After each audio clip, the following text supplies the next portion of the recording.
বাংলাদেশেও ৭ মাত্রার ভূমিকম্প হতে পারে, যেটি মায়ানমার এবং থাইল্যান্ডে হয়েছে। এমনটি সতর্কতা করেছেন Bangladesh fire service and civil defence, এবং সেই সাথে তারা বেশ কিছু সতর্কতা অবলম্বন করতে বলেছেন। এবং সেই সাথে আপনাদের জানিয়ে রাখি, আজ সকালেই এই তথ্যটি নিশ্চিত করেছেন তারা, এবং সেখানে তারা উল্লেখ করেন যে মিয়ানমার এবং থাইল্যান্ডের মতো যদি ভূমিকম্প বাংলাদেশেও হয়ে থাকে, তাহলে আসলেই কি করণীয় রয়েছে, কারণ ঢাকা একটি অত্যন্ত ঝুঁকিপূর্ণ এলাকা। এবং তিনি আরও উল্লেখ করেন সিলেট এবং বেশ কিছু শহরের কথা উল্লেখ করেন।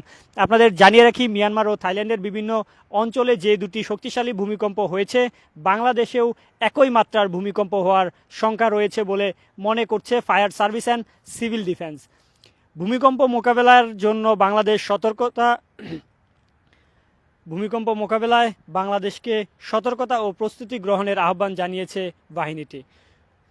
আজ সকালে ফায়ার সার্ভিসের মিডিয়া সেলের ভারপ্রাপ্ত কর্মকর্তা তালহা বিন জসিম এই তথ্য জানিয়েছে। তিনি জানান, গত ২৮শে মার্চ মিয়ানমার ও থাইল্যান্ডের বিভিন্ন অঞ্চলে পরপর দুটি শক্তিশালী ভূমিকম্প সংঘটিত হয়েছে। রিখটার স্কেলের ভূমিকম্প দুটির মাত্রা ছিল যথাক্রমে ৭.৭ ও ৬.৪, ফলে দেশ দুটির বেশ ক্ষয়ক্ষতির মুখোমুখি হয়েছে। বাংলাদেশেও একই মাত্রার ভূমিকম্প হওয়ার সমূহ সম্ভাবনা রয়েছে। বিশেষ করে চট্টগ্রাম, সিলেট, ময়মনসিংহ এবং ঢাকা অঞ্চল উচ্চ ঝুঁকির মধ্যে রয়েছে।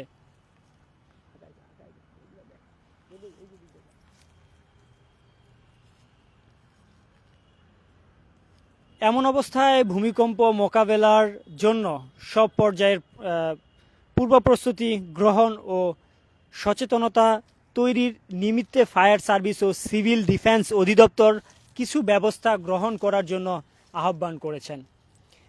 বাংলাদেশের ন্যাশনাল বিল্ডিং কোড ২০২০ অনুযায়ী ভূমিকম্প প্রতিরোধ ভবন নির্মাণ করা, ঝুঁকিপূর্ণ ও পুরনো ভবনগুলো সংস্কার ও শক্তিশালী করার প্রয়োজনীয় পদক্ষেপ গ্রহণ করা, সব বহুতল ও বাণিজ্যিক ভবনে অগ্নি প্রতিরোধ ব্যবস্থা জোরদার করা,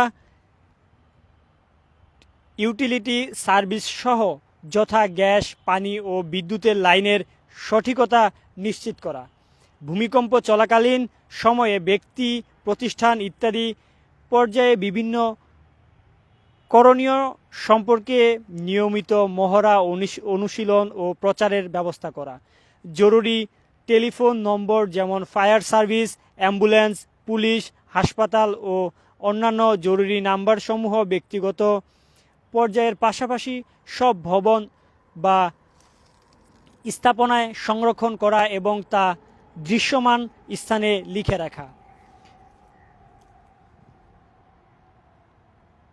ভলেন্টিয়ার প্রশিক্ষণ গ্রহণ করে দুর্ভোগকালীন সময়ে কার্যকর ভূমিকা রাখা, জরুরি প্রয়োজনীয় ব্যবস্থা সরঞ্জাম যেমন টর্চ লাইট, রেডিও, অতিরিক্ত ব্যাটারি সহ